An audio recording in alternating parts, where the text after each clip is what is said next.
انسان کو اللہ نے فضیلت دی ہے روحانی زندگی کی وجہ سے. جس کی روح اچھی ہوگی جسم سے نکلنے والے اعمال اچھے ہوں گے. روح گندی ہوگی جسم سے نکلنے والے اعمال گندے ہوں گے. کہتے ہیں نا موسیقی روح کی غذا ہے. گندے لوگوں کی روح کی غذا ہے. اچھے لوگوں کی روح کی غذا قرآن کی تلاوت اور ذکر اللہ ہے. ہمارے حضرت جب ذکر کیا کرتے تھے نا عجیب کیفیت ہو جاتی تھی. ایک شعر پڑھا کرتے تھے, دم رکا سمجھو اگر دم بھر بھی یہ ساغر رکا, میرا دور زندگی ہے یہ جو دور جام ہے. کیا زبردست شعر ہے. اللہ کے ذکر کو نا شراب سے تعبیر کیا ہے. جیسے شرابیوں کو شراب محبوب ہوتی ہے نا, اور شراب خانے میں جب وہ جاتے ہیں, میں خانہ جسے کہتے ہیں, آواز صاف آ رہی ہے کہ نہیں آ رہی؟ میں خانے میں شرابی جاتے ہیں تو شراب کے جام چل رہے ہوتے ہیں. ادھر ایک پیا, ختم ہوا, لیا دوسرا پیا, ٹھیک ہے نا. تو جیسے شرابی کو شراب سے عشق ہوتا ہے اور وہ کہتا ہے دم رکا سمجھو, کہہ رہے سمجھو میرا دم رک گیا, دم بھر بھی یہ ساغر رکا. ایک دم کے لیے بھی اگر یہ دور رک گیا تو میرا دم ختم, میں مر جاؤں گا, میں برداشت نہیں کر سکتا. میرا دور زندگی ہے یہ جو دور جام ہے, یہ جو شراب کا دور ہے نا یہی میری زندگی کا بھی دور ہے. میرے بلڈ کی جو سرکولیشن ہے وہ اسی سرکولیشن کی وجہ سے جو شراب کے پیالے جو گھوم رہے ہیں. تو حضرت اللہ کے ذکر کے بارے میں یہ شعر پڑھا کرتے تھے کہ اللہ کے ذکر کی ہمیں ایسی لت پڑ گئی ہے, ایسا چسکا لگ گیا ہے جیسے شرابی کو شراب کا چسکا لگتا ہے. تو حضرت بڑے مزے سے ذکر اللہ کے بارے میں یہ شعر پڑھا کرتے تھے, دم رکا سمجھو اگر دم بھر بھی یہ ساغر رکا, کہ اللہ تیرے نام کی لذت اور تیرے نام کا چسکا ہمیں ایسا لگ گیا ہے کہ دنیا کی کوئی بھی نعمت ہم سے چھین لی جائے ہم مریں گے نہیں. کوئی ہم سے تیرا نام لینا چھڑوا دے, کوئی ہماری زبان پہ تیرا ذکر کرنا ہم سے چھڑوا دے, ہم ایک سیکنڈ کے لیے بھی زندہ نہیں رہ سکتے. یہ کیفیت ہوتی کس کی بھائی؟ اہل اللہ کی, جن کی روح پاکیزہ ہوتی ہے. اور جن کی روح ناپاک ہوتی ہے, جب تک وہ اداکاراؤں کے ڈانس اور ناچ نہ دیکھ لیں اور ان کے ناچ گانے کا میوزک نہ سن لیں, ان کی روح کو تسکین بولو نا بھائی نہیں ملتی. تو روح کی بات ہے.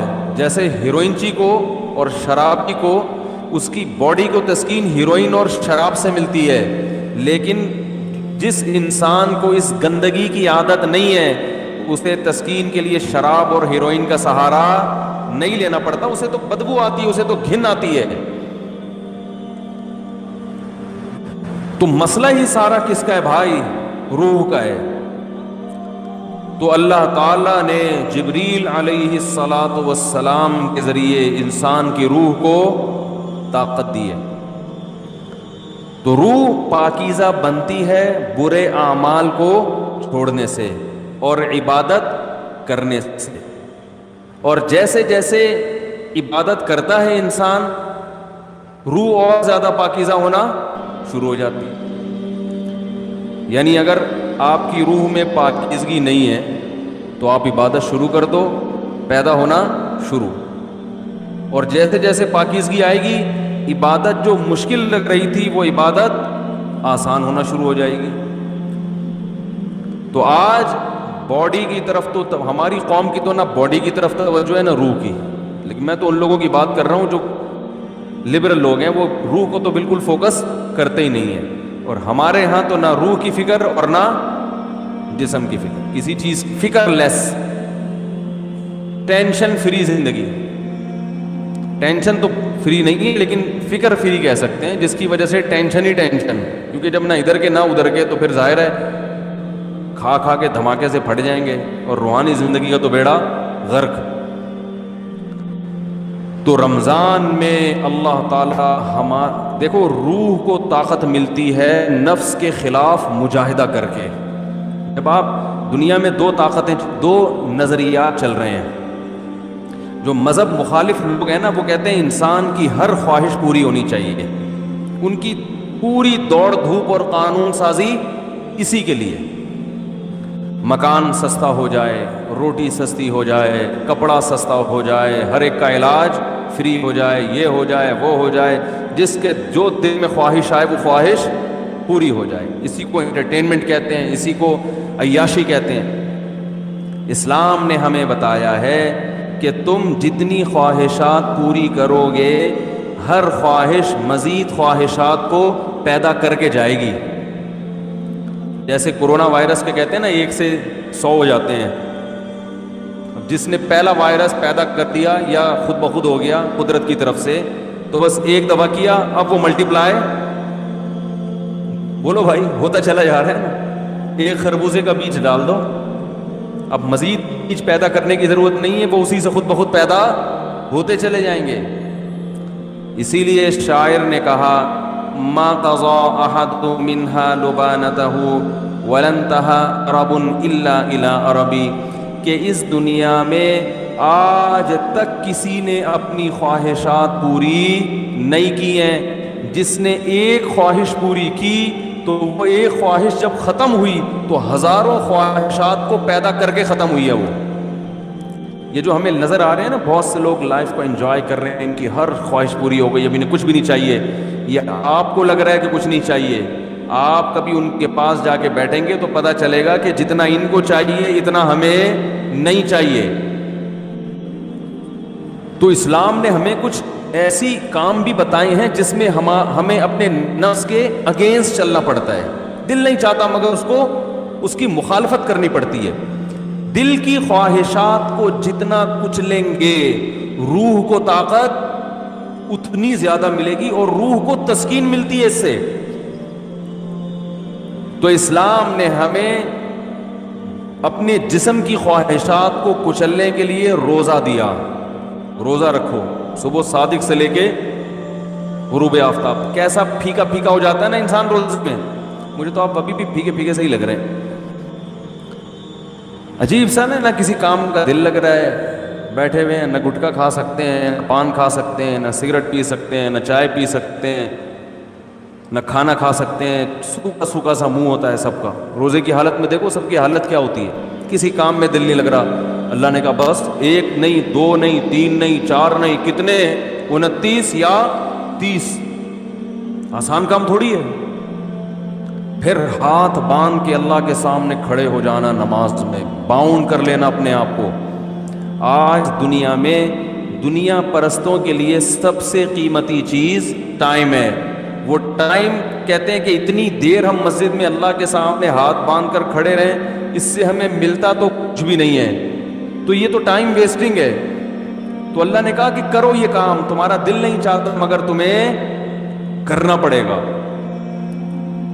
تو جب انسان بار بار بار بار اپنی خواہشات کے اگینسٹ چلتا ہے نا تو اس کی روح کو طاقت ملنا شروع ہو جاتی ہے، اتنی روحانی قوت اس کے اندر پیدا ہوتی ہے، وہ کچھ کر کے دکھاتا ہے جس کا لوگ تصور نہیں کر سکتے تھے۔ یہ جو اسلاف کے واقعات ملتے ہیں، عشاء کی نماز میں کھڑے ہوئے اور فجر تک نماز پڑھتے رہے، یہ تو تواتر سے ثابت ہے۔ بعض لوگ اس کا مذاق اڑاتے ہیں کہ یہ ممکن نہیں ہے، اور بعض کہتے ہیں وہ حدیث میں تو آتا ہے کہ جس نے 1 دن میں 3 دن سے کم میں قرآن ختم کیا اس نے سمجھا ہی نہیں۔ اس حدیث کا مطلب کیا ہے وہ میں کسی اور موقع پہ بتاؤں گا، ورنہ وہ سارا موضوع چینج ہو جائے گا۔ اسلاف سے صحابہ سے تواتر کے ساتھ ثابت ہے کہ ایک رات میں 1 رکعت میں پورا قرآن ختم کیا انہوں نے۔ حدیثوں کا مطلب جو ہے نا پروفیسروں سے مت پوچھو، یہ صحابہ اور تابعین سے پوچھا کرو کہ کون سی حدیث کا کیا مطلب ہے۔ حضرت عمر رضی اللہ تعالیٰ عنہ نے حضرت عثمان کی طرف ایک دن اشارہ کر کے فرمایا کہ مجھے اس شخص سے محبت کیوں نہ ہو، یہ وتر کی 1 رکعت میں پورا قرآن پڑھ لیتے ہیں۔ وتر کی جو 30 رکعت ہے نا، اور حجر اسود کے سامنے کھڑے ہوتے ہیں اور پوری رات 1 رکعت میں پورا قرآن۔ حضرت عمر کا اپنا معمول کیا تھا، فجر میں اتنی لمبی نماز پڑھاتے تھے، آج تو ہم افورڈ ہی نہیں کر سکتے۔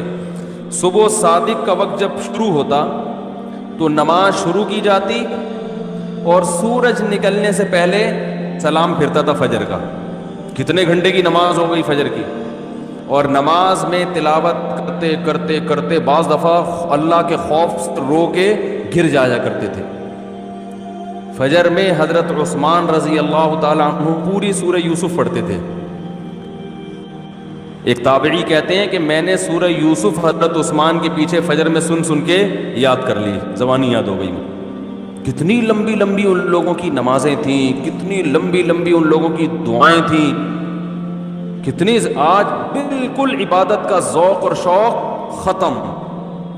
اور پہلے عورتوں میں عبادت کا ذوق مردوں سے بھی زیادہ تھا. مرد تو تھڑے چھڑے پہ جا کے بیٹھ گئے, دو چار لونڈے لپاڑے بیٹھ گئے, کچھ ادھر بات کر لی, کچھ ادھر چلے گئے, ڈبو اسنوکر. خواتین تو گھروں میں وہ تو عبادت میں آگے تھیں. آج سب کے ہاتھ میں کیا آ گئے؟ موبائل, واٹس ایپ, بس ہر وقت. میری والدہ اللہ ان کی مغفرت فرمائے, آخر عمر میں تقریباً 1.5-2 سال ان کا دماغ کام نہیں کرتا تھا. جیسے قومے کی کیفیت ہوتی ہے نا, یہ ہو گئی تھی کیفیت. تو ہوش نہیں تھے ان, کوئی بات بتاؤ سمجھ میں نہیں آتی تھی. لیکن تسبیح جیسے ہی پکڑاتے تھے نا, فوراً چلنا شروع, اور زبان بھی چلنا شروع. کیوں؟ لاشعور میں یہ چیز, بولو نا بھائی, بیٹھ گئے. کیونکہ زندگی بھر تسبیح پڑھی ہے نا, تو اب ہوش نہیں ہے. تو جیسے ہی تسبیح ہاتھ میں آئی, اللہ کا نام شروع. میرے بڑے بھائی جب سورہ یاسین کی تلاوت کرتے ان کے سامنے, تو سورہ یاسین کا تلاوت کہ جو کوئی لفظ چھوٹ جاتا نا تو وہ ان کی زبان سے نکل جاتا تھا. جیسے آخری لفظ آ رہا ہے نا مبین, تو وہ رک گیا تو وہ ان کی زبان سے نکل. ایک لاشعور میں سورہ یاسین بہت پڑھی ہے انہوں نے. تو میں نئی نسل کو دیکھ کے یہ پیشگوئی کر سکتا ہوں کہ جب ہمارا بڑھاپا ہو, اللہ ہم سب کو بچائے, تو پتہ نہیں ہمارا حال کیا ہوگا. ہوش میں نہیں ہوں گے. کوئی تسبیح لا کے پکڑائے گا تو ایسے لگے گا جیسے یہ پتھر ہے. جیسے ہی موبائل لا کے پکڑائیں گے نا, ٹھک ٹھک چلنا, فوراً سب سے پہلے لاک کھلے گا اس کا. حقیقت بتا رہا ہوں میں, کیونکہ لاشعور میں یہ چیز بیٹھ گئی ہے. موبائل ہے, فیس بک, واٹس ایپ, یوٹیوب, ایک دم چلنا شروع, ٹک ٹک ٹک, میسج بازیاں. اور بھائی کیا کر رہی ہو, دوپٹہ کہاں سے خریدا, خواتین کی نا. چاہے قومے میں ہو یا کچھ بھی ہو, اللہ بچائے سب کو قومے میں جانے سے. جو کام زندگی بھر کیا ہوتا ہے, جب انسان ہوش میں نہیں ہوتا تو وہی کام اس کے سامنے آنا شروع ہو جاتا ہے. علماء نے بیان کیا ہے کہ کئی دنیا میں حافظ ایسے ہیں کہ مرتے ہوئے ان سے کہا جا رہا تھا کہ کلمہ پڑھو تو گانا شروع کر دیا انہوں نے. حافظ قرآن تھے مگر قرآن کی تلاوت نہیں کرتے, گانوں اور فلموں کو فوکس کیا ہوا تھا.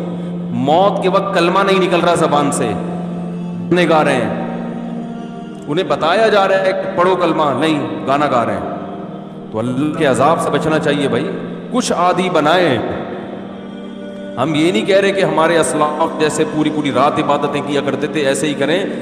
کچھ تو عادی بنائیں اپنے آپ کو اللہ کے سامنے رونے کا, کچھ تو اللہ کا نام لینے کا اپنے زبان کو عادی بنائیں. ہمارے پیج ایمان و یقین کو لائک کریں اور ویڈیو کو زیادہ سے زیادہ شیئر کریں. جزاک اللہ.